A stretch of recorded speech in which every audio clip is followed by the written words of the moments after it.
Welcome back to the deep dive. We are really getting into something pretty profound today. It's an emotional narrative drawn from the sound of forever. Yeah, it's not just, a simple story. It's complex. Definitely not. It's more like a study in resilience, really.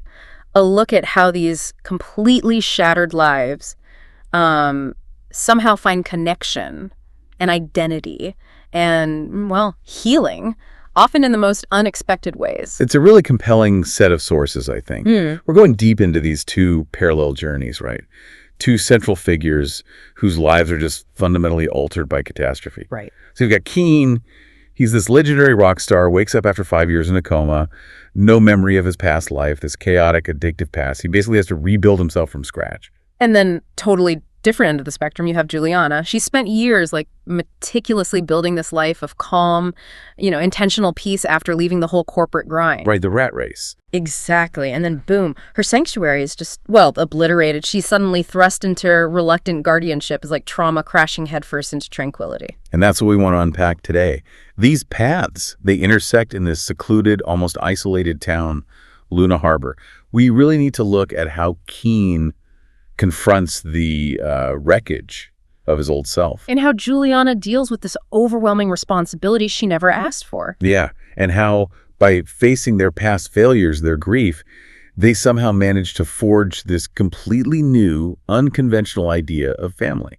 That duality is what really hooks me, Keane is struggling because his past life is literally gone. He's legally dead to the public. He's trying to let go of this rock star mess identity he barely even remembers. Well, Juliana, who's all about being present, the yogi, right? She's grappling with the future she absolutely did not plan. This grieving little girl just lands in her lap, forcing her to abandon that self-made serenity. And I think the core theme, really, the thesis of this whole deep dive, is that losing your identity, it's not necessarily the end. It can actually be an invitation to find out who you can become. That idea, transformation born from loss, it really anchors the whole thing, doesn't it? It does. It captures that psychological process of being completely undone. The source uses that phrase, when the old mirrors shatter, there's suddenly space, maybe for the first time. Space to become something new, something resilient, something whole. Exactly. But that journey is messy. It's really messy, and it starts with some pretty profound resistance, doesn't it? Absolutely. Let's start with Keane. The wreckage of his identity. It really comes into focus in what the sources call the crucible of recovery. Right. His journey kicks off during this mandated 90-day rehab program, Silverthorne Bay. And we see the early days documented, like day 3 to day 30. And they are not easy. They're agonizing. Oh, totally agonizing. You see it in his journal entries, the ones he's forced to write. He just dismisses it right away, doesn't he? Calls journaling cruelty. Yeah, he hates it. Because it forces him to dredge up all these nightmares, these memories he'd rather just keep buried. And he can't even use his usual escapes, right? Because his body is so wrecked, standing up is like climbing a mountain for him. That physical limitation is key, I think. Yeah. His old life, the rock star life, was all about constant motion, numbing himself with chemicals. Now, he's trapped, stuck inside this damaged body that's basically a mirror for his damaged inner life. And he has no choice but to face the pain head on. The stat gives him that simple mantra, stop, think, act. Simple logic, but for him, it feels impossible. Totally. The gap between that simple idea and his actual trauma is just enormous. He describes his mind as constantly spiraling. Yeah. Stopping is impossible, thinking is just painful, and acting. Well, acting is just failing to escape, isn't it? He spends those first weeks just fixated on what he can't have. Music, pills, Ophelia, Philly. Right, Philly, the woman he lost in the accident. Which sets up that big psychological breakthrough, doesn't it, around day 15? Yeah, that's when the therapist really pushes him on his relationship with Ophelia, and he's forced to confront the difference between, genuine love and just codependent attachment. And the realization is just brutal. It's stunningly brutal. He calls himself a selfish prick. He does. He digs through his memories, trying to find just one truly selfless reason why he loved her, and he comes up empty. Nothing. The list he makes, it's not about her qualities, is it? It's all about what she did for him. How she propped him up, endured his chaos. She was like his anchor. Exactly. So the grief he feels, Right. it's not really about losing a partner. It's about losing his life raft. Okay, I have to jump in here. Does the source suggest this is like a sudden lightning bolt, or is it more gradual? Because getting to I was totally selfish by day 15 That feels incredibly fast, almost like the coma itself stripped away his usual defenses. That's a really sharp point. It doesn't read like a slow dawning, more like a forced confession under pressure. Right. The coma might have wiped away those immediate emotional blocks, that muscle memory of avoidance he had. So when asked why he loved her, he can't default to his usual excuses. The lack of real connection is just loud, deafening. And the text suggests he kind of knew it even before the crash, that his love was so selfish, she deserved better, that he was already thinking about letting her go. Wow. So that just piles on the guilt now, doesn't it, with this new, terrible clarity? Exactly. It compounds it. So the insight for you listening is pretty crucial here. Recovery isn't just about grieving loss. It often means facing the shame of your past actions. Keen isn't just mourning Ophelia, he's mourning his own failure to love properly. Yeah, and that self-admission, however brutal, is that first really necessary step towards becoming, whole again. He's recognizing the addictions were just tools to manage the deeper stuff. The inability to carry his own weight emotionally. The shame maybe from childhood, things we learn about later. And this deep, deep fear of real connection. Okay, let's pivot now, violently almost, to Juliana in Seattle, living the absolute opposite of Keen's chaos. Right. Her life after leaving the corporate world is slow, deliberate, precise. She's created this sanctuary for herself, rooted in her yoga practice. She's described as calm, composed, steady, a state she really earned, through intentional effort. She's the picture of internal control. She's managed her inner world to find peace, grounded in her warrior two, anchored in the moment. Which makes the interruption all the more shocking. Yeah. This phone call from a lawyer just shatters everything. Two devastating pieces of news. First, her estranged sister Elena is dying. Which is huge in itself. Huge. And second, Juliana is named legal guardian for Elena's 6-year-old daughter, Rain. A niece she didn't even know existed. It's like this external bomb detonating in her carefully ordered internal world. The emotional fallout is immediate and messy. It's this storm of grief for Elena, but also anger about the estrangement, the betrayal that caused it, and guilt. Massive guilt over everything left unresolved. So she's forced to grieve a sister she hasn't forgiven, while suddenly being responsible for that sister's child, her legacy. Yeah. And the moment that really hits home, that grounds the shock, is when she gets to the hospital. Seeing Elena on the ventilator, that's hard enough. But then Rain. This immediate shattering bond with this little girl sobbing, "Mom, please don't leave me." It's just instant, unwanted, urgent motherhood. Talk about psychological pressure. Juliana's whole identity was built on self-control, deliberate choice. And now, zero control. Just raw grief and the immediate, overwhelming needs of a traumatized kid. Their sanctuary, gone. Just like that, replaced by the messy, profound reality of taking care of someone else. So we've got these two people, both hit by profound identity loss. Keen lost his past through the accident. Juliana lost her carefully planned future through this sudden imposition. And neither of them feels remotely equipped for what comes next. Nope. But they're both forced forward anyway, just by the sheer need to survive. Okay, so this next part, it's where the story really demands that both Keen and Juliana stop running from the lies and the failures that are kind of foundational to their personal histories. Right, they have to face the music, so to speak. Exactly. For Keen, moving towards healing means confronting the loss he buried deepest, the one beneath all that selfish guilt we talked about. The lost daughter. He finally lets himself face it.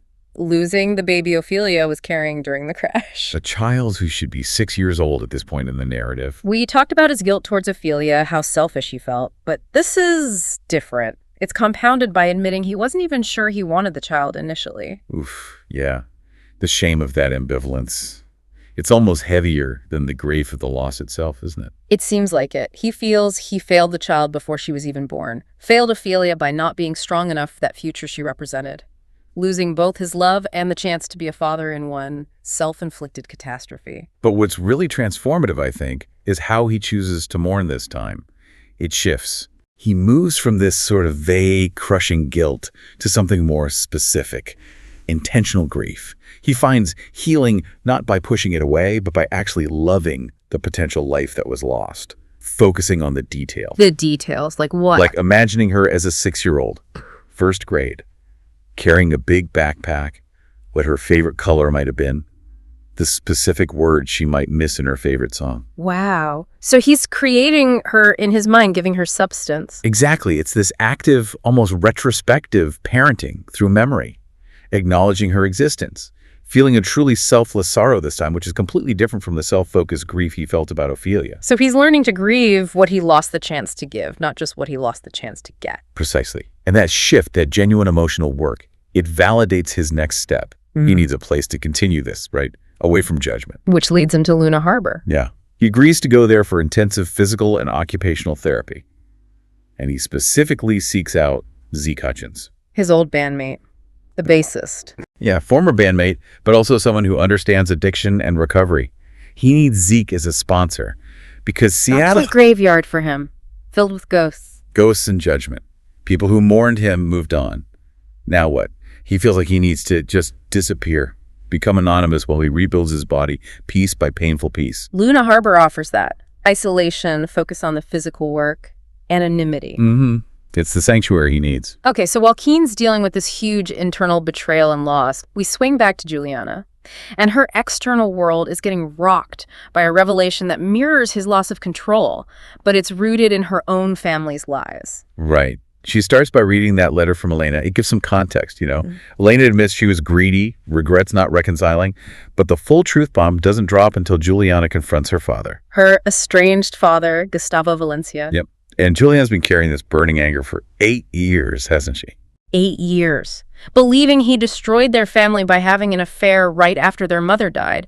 That was the reason for the estrangement with Elena, the root of all that guilt and anger. So she finally calls him, brings up the affair, and Gustavo just denies it, flat out. And that's the explosion, the real one. That's it. The truth comes out. Elena, who is apparently a really difficult teenager, drinking, partying, acting out, she made the whole thing up. Wait. She fabricated the affair. Completely. Yeah. As retaliation. Because Gustavo was finally trying to set boundaries, trying to discipline her destructive behavior. Hold on. So Juliana's entire sense of betrayal, her image of her father as this failure, the 8 years of rage that basically shaped her adult life, pushed her out of the corporate world, all based on a malicious lie from her sister, out of teenage spite. It's the ultimate betrayal, isn't it? It just shatters Juliana's whole personal history. She was clinging to this external reason for her anger, and now she finds out the fault wasn't her father's infidelity, it was her sister's deep-seated issues. Wow. And Gustavo explains why he left. Elena threatened him. Threatened to ruin him publicly with accusations of sleeping with an underage girl if he didn't just disappear. He was afraid of what she was capable of. That fear, giving up so easily, as he puts it, that becomes the last piece, doesn't it? The final thread of betrayal, but also healing. Yes, because he admits he was afraid. He feared being ruined, so he abandoned Juliana, even though he was innocent of the main charge. And he finally gives her the apology she needed all along. I'm sorry for everything, for giving up so easily. And that apology, it's not just for the affair that never happened. It's for letting Elena's chaos win. It completely reframes Juliana's past. She's not just mourning Elena anymore. She's grappling with the fact that Elena destroyed their family. But that conversation with her dad, it's the beginning of her own healing, right? She can finally start to unravel that anger that kept her stuck. She realizes she inherited this niece from a liar, but maybe she can break that cycle. Avoid the secrecy and betrayal. Yeah. It sets the stage perfectly for what happens next. Finding healing, not alone this time, but together, in the messy reality of Luna Harbor. So now we've got Keen, physically on the mend, but emotionally still wrestling with all that shame. And he's living right next door to Juliana, who's reeling from her family's true history and just desperately trying to figure out how to parent Rain. And Rain is like the emotional center point, isn't she? This small, quiet kid reflecting all the chaos around them. Juliana feels like she's drowning, caught in the cycle of shame and guilt. Rain gets that F on a math test. Juliana's constantly worried she'll run away. The kid is just closed off, silent, giving these little shrugs. Juliana actually considers giving up guardianship at one point. It feels like a total failure. That isolation in Rain is really the key, isn't it? The emotional temperature gauge for this whole section. She's always clutching that stuffed rabbit, foo-foo flops, barely talking. Classic trauma response. Withdrawal, silence, clinging to a comfort object. It's all there.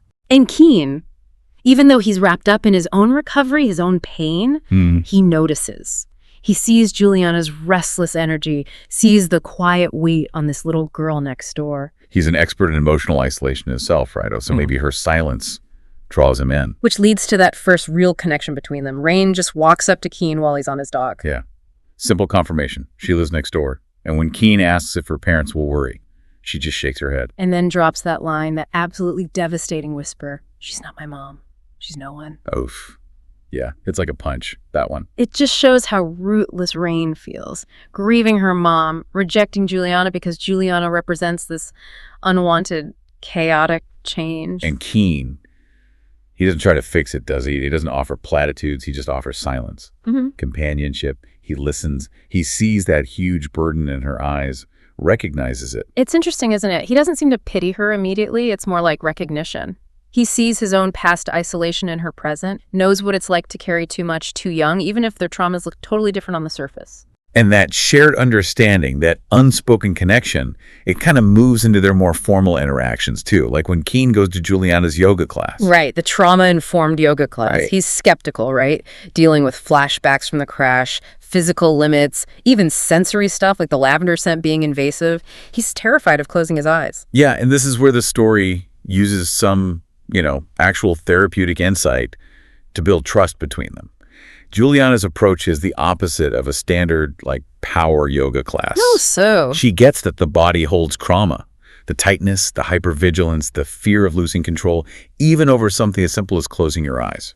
So she gives him permission right away. If closing your eyes doesn't feel comfortable, that's okay. Keep them open. Find something in the room to focus on. That small thing, that allowance, the freedom for him to choose his own level of engagement, that's what builds the trust. It's not about forcing calm. It's about validating his fear, respecting his boundaries. So it shifts from typical yoga, smooth flow meditation, to something more focused on interoception, that awareness of what's happening inside your body, but safely. Yeah. For Keen, who spent years using drugs specifically to not feel his body, this is huge. He's learning slowly to trust his body again, under guidance. And that safety net allows for a deeper connection later, right? During their private morning practices, Juliana shares her own trauma. She does, a head injury. From an ex who accidentally pushed me down the stairs during a fight, she reveals that incident is what actually pushed her to quit her corporate job and find healing through yoga. That vulnerability is key for Keen, isn't it? Suddenly, Juliana isn't just a teacher, she's a fellow survivor. Exactly. And when she says, "Your body remembers, even if you don't," it clicks for him. He admits his own physical tightness, that constant tension, comes from years of carrying anger, grief, pain. Which he masked with drugs and alcohol just not to feel. So you have these two people who both tried to escape emotional pain through physical means or chemical means, in Keen's case now finding this shared path towards actually being present in their bodies, together. Okay, but here's my question, my point of friction maybe. Keen's an artist, a performer. Is this vulnerability totally genuine, or is he maybe subconsciously still performing recovery for a new audience of one Juliana? That's a fair question, especially given his background. But I think the narrative pivots away from that idea when his music returns. Not on a stage, not for applause, but in a moment of crisis. When Rain has the night terror. Exactly. Rain sobbing, missing her mom, Juliana's desperate, and Keen, completely instinctively, no thought, just starts singing a lullaby. About losing my baby. It's like this unconscious pouring out of his own repressed grief for his daughter. Years of silence just broken by this spontaneous act to comfort Rain. That music, flowing so naturally from his deepest unacknowledged pain, that feels like genuine vulnerability to me, totally distinct from performance. He wasn't trying to impress anyone. He was just trying to soothe the child, and in doing so, release some of his own trauma. And he realizes later, doesn't he, that Rain actually helped him find his music again, find the ability to create a song for just the right moment. Yes, the music isn't about spectacle anymore. It's about connection, pure connection. And that emotional validation, that breakthrough, it quickly translates into these small, everyday, domestic acts that start to define this new, unconventional family they're forming. Yeah, the former chaotic rock star falling into this comfortable rhythm, Keen joining them for breakfast, whisking pancake batter. It's such a contrast to his old life. And you see these little signs of acceptance from Rain, too. She's usually so closed off, but she lets Keen gently clean syrup off her cheek. And Juliana observes this, right? This little trio. And it hits her. This feels like a family meal, something neither of them consciously planned or labeled. Keen's insight there is beautiful, I think. Home-cooked meals aren't about the food. They're about love disguised as small acts. Yeah. For a guy who lived on stage on adrenaline to understand the deep value of quiet, consistent presence, that's huge growth. And that intentional presence, that reliability starts to address Rain's grief too, doesn't it? With the kite. Oh yeah, the kite. Her mom bought her the original one, and it's damaged. So Keen works with Rain to fix it, which is physically hard for him, remember, because of his hand injuries. Right. So he's showing up, showing reliability through effort. And then he promises to buy her a new kite. Like a butterfly kite. It's not about replacing the old one, erasing the mom. It's about offering something new, a promise for the future. And that promise, it gets Rain's first real moment of eagerness. She says, then it's a date. It's huge. It signals a shift. It's not about fixing the past anymore. It's about creating new moments right now and showing up consistently for the future. That kite becomes this symbol, doesn't it? A shared act of reliability from the two people trying to become her forever. Okay, so they've built this slow, careful foundation of trust, affection even, and then bam, crisis hits. Classic a narrative move, right? Solidify the relationship under pressure. Absolutely. Rain's health just suddenly tanks. Massive fever. Scary stuff. And this is the moment, isn't it, where Keen really proves he's not that selfish guy anymore.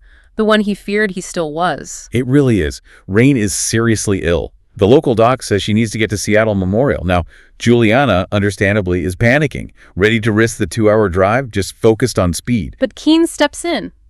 Calmly, decisively, and completely selflessly. Yeah, he doesn't hesitate. He immediately uses his connections, the resources of his wealthy family, his brother Rowan, to get a helicopter, arranges transport from Lavender Moon Farms nearby. That decision is huge. It's a massive moral pivot. He's using the power, the privilege. He once rejected the stuff that funded his old chaos, but he's using it for someone else, for this child's safety. And Juliana sees it, that realization she has. He's a fighter. She sees past the recovering addict, the broken rock star facade. She sees his essential strength, the good that comes out when he puts someone else first. That moment of intense vulnerability, of reliance, Juliana basically trusting him with Rain's life, it leads directly to that confession in the hospital waiting room, doesn't it? It does. Juliana finally admits it. She knows who he is. Keen Stone, the famous rock star everyone thought was dead, whose family let the world believe he was gone after the coma. It's like she's saying, I see all of you. The past, the present, the fame, the coma, and I see the man who just saved my daughter. Yeah. And that shared exhaustion, that raw honesty, it leads to that near kiss, interrupted almost comically by his brother Rowan showing up.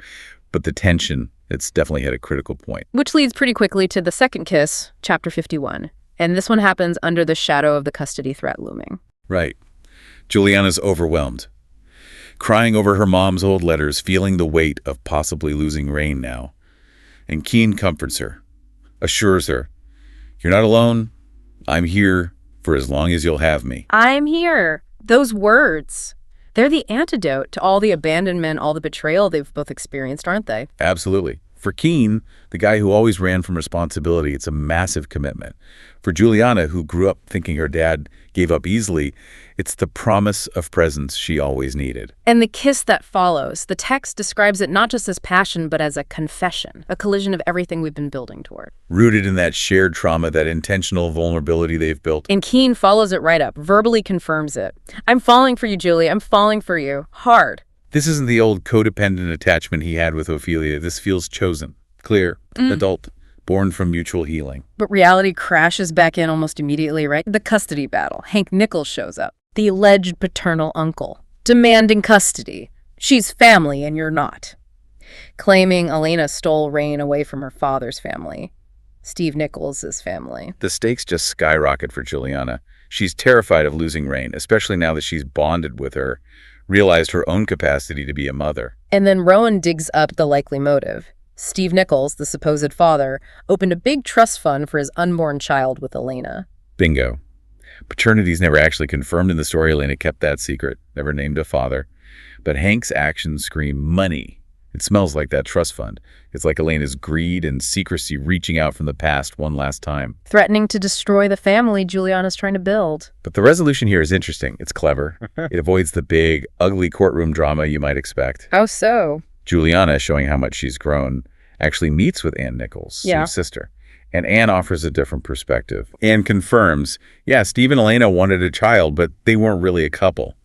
And Anne insists the family doesn't want to take Rain away. They just want a connection. They want to give her a family she didn't know she had. So Juliana, having just dealt with her own family's destructive secrets and lies, she has a choice. Right. Does she repeat Elena's pattern of hoarding and controlling? Or does she break the cycle? And she chooses to break it. She makes the selfless choice, accepts that Rain deserves to know her biological roots, her extended family. They agree on a plan. Slow, controlled visits, twice a month, neutral ground, a local park. But with the clear understanding that Juliana and Keen are Rain's primary family. Her stability. That's the moment Juliana really steps up, isn't it? Not just as a guardian, but as a truly selfless mother, choosing inclusion over secrecy. It paves the way for Keen's final redemption arc, too. With that stability in place, he finally releases the trauma of his lost daughter through music. He writes that song, that incredibly powerful, moving song for her. It's not just grief anymore, it's catharsis. He calls it the sound of forever. And the lyrics, "You are the first song I ever heard." It's the sound of that lost heartbeat transformed, validating his new authentic self. It's his ultimate act of vulnerability and healing. And having learned that devastating lesson, life can change in a second, he doesn't wait. Nope. He asks Juliana to marry him. And he frames it perfectly. Juliana and Rain are his everything now, my home. He's proposing to the family unit they built together, not asking someone to prop him up. Juliana accepts. And then the narrative gives us that final, tender note of closure, the ultimate symbol of his second chance. Juliana's pregnant. Yeah. Keem realizes he's getting a real second chance, to be the father he lost the chance to be. Not just to a potential child lost in the past, but to a new life within this chosen, intentional family he's built. Hashtag outro. Wow, what an incredible journey, really. Wow. Deep dives into resilience, emotional excavation. It really is. We saw how recovery for Keen meant completely letting go of that old rock star identity, confronting his selfishness, his grief. And for Juliana, healing meant facing those family lies head on, realizing her anger was misplaced, and pivoting completely from a life of controlling her inner world to one of embracing this messy, external, selfless responsibility. Yeah, the conventional idea of family just shattered for both of them, didn't it? Yeah. But they replaced it with intentional kinship, built from the most broken pieces. So the key takeaway for you listening, I think it's about that intentional presence we saw develop. Real healing seems to start when you stop running from the past. Whether it's guilt, like Keen, or betrayal, like Juliana. Right. And you allow yourself to build something new, focusing on those small, consistent acts of love, day by day. And that consistency, that steady presence, it really defines that final provocative thought, doesn't it? The meaning of the sound of forever. Yeah. For Keen, it started as the sound of a loss, that lost heartbeat, a painful reminder of failure. But he found it again, in the quiet rhythm of the life he built in Luna Harbor. It became the sound of the water lapping against the dock. Rain's laughter, real laughter, finally. The sound of Juliana's breathing beside him in yoga. That soft, unassuming love he found with her. Maybe forever isn't found in the grand gestures, the rock star spectacle. Maybe it's found in the steady, quiet, intentional presence of now. The hum of a chosen home. A powerful thought, isn't it? That the noise, the chaos, can only truly be overcome by the subtle, lasting melody of just being there, intentionally. Really powerful. Well, thank you for diving deep with us into this narrative of transformation. It was quite a ride. It certainly was. We'll catch you next time for more insights and nuggets of knowledge right here on The Deep Dive.